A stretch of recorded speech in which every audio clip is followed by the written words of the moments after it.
Corona की तीसरी लहर की आशंका तेज हो गई है। इसी बीच भारत में 12 साल और उससे ऊपर की उम्र के बच्चों को कोरोना वैक्सीन अक्टूबर के पहले हफ्ते से देने की योजना है। देश में 12 साल से 17 साल की उम्र के लगभग 12 करोड़ बच्चे हैं, लेकिन सबसे पहले उन बच्चों को वैक्सीन दी जाएगी जो किसी गंभीर बीमारी से परेशान हैं। 12 साल और इससे ऊपर की उम्र के बच्चों के वैक्सीनेशन के लिए DCGI की तरफ से अनुमति मिल गई है। जायडस कैडिला की वैक्सीन जायकोव डी को इस साल अक्टूबर के पहले हफ्ते से बच्चों को देने की योजना है। ये DNA वैक्सीन जो है जायकोव डी हमें बताया गया है कि अक्टूबर के पहले हिस्से में ये अपनी जो बाकी एक रेगुलेटरी रिक्वायरमेंट्स है वो पूरा करके आम इस्तेमाल के लिए आ जाएगी, तो बड़ों को दी जाएगी और साथ में जो प्राथमिक कैटेगरी है वयस्क किशोरों के लिए उनके लिए भी उपलब्ध रहेगी। केंद्र सरकार की बनी कोविड वर्किंग ग्रुप कमेटी के चेयरमैन डॉक्टर NK अरोड़ा के मुताबिक कंपनी ने कहा है कि जायकोव डी अक्टूबर के पहले हफ्ते से वैक्सीनेशन प्रोग्राम में शामिल होगी। यानी कि अब एक उम्मीद जगी है कि 18 साल से ऊपर के लोगों को टीका तो दिया ही जा रहा है, पर जल्द ही बच्चों को भी टीकाकरण अभियान में शामिल कर लिया जाएगा। बच्चों में भी बड़ों की तरह बीमारी होती है। जैसा कि सबको मालूम है कि जब कोविड टीकाकरण इस देश में शुरू हुआ था तो सबसे पहले 60 साल से ऊपर और उन लोगों में जिनमें बीमारियां थीं, कोमॉर्बिडिटी थी, उनमें प्राथमिकता दी गई थी।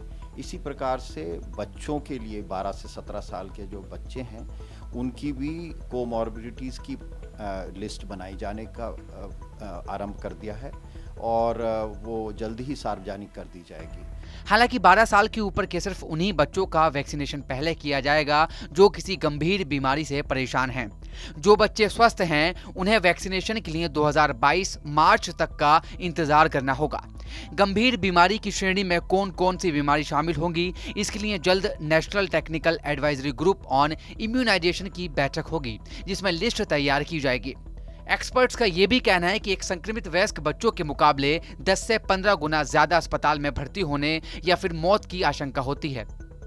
डॉक्टर अरोड़ा ने बताया कि कैडिला की जायकोव डी ने इस बात के लिए आश्वस्त किया है कि अक्टूबर के पहले सप्ताह तक बच्चों की वैक्सीन देश में उपलब्ध होगी। इसी आधार पर केंद्र सरकार ये दावा कर रही है कि अक्टूबर के पहले सप्ताह से बच्चों को वैक्सीन लगना शुरू हो जाएगी।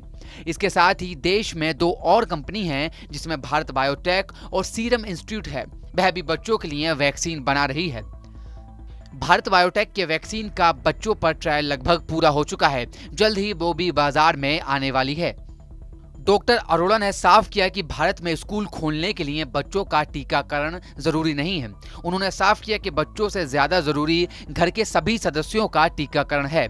इसके साथ ही स्कूल में टीचर और दूसरे स्टाफ का वैक्सीनेशन जरूरी है। बच्चों के बौद्धिक विकास के लिए ये काफी जरूरी है कि बच्चे जल्द से जल्द स्कूल जाएं और स्कूलों को खोला जाए। इस खबर पर क्या है आपकी राय, हमें कमेंट करके जरूर बताइए। बाकी देश और दुनिया की तमाम खबरों के लिए देखते रहिए TV9 भारतवर्ष।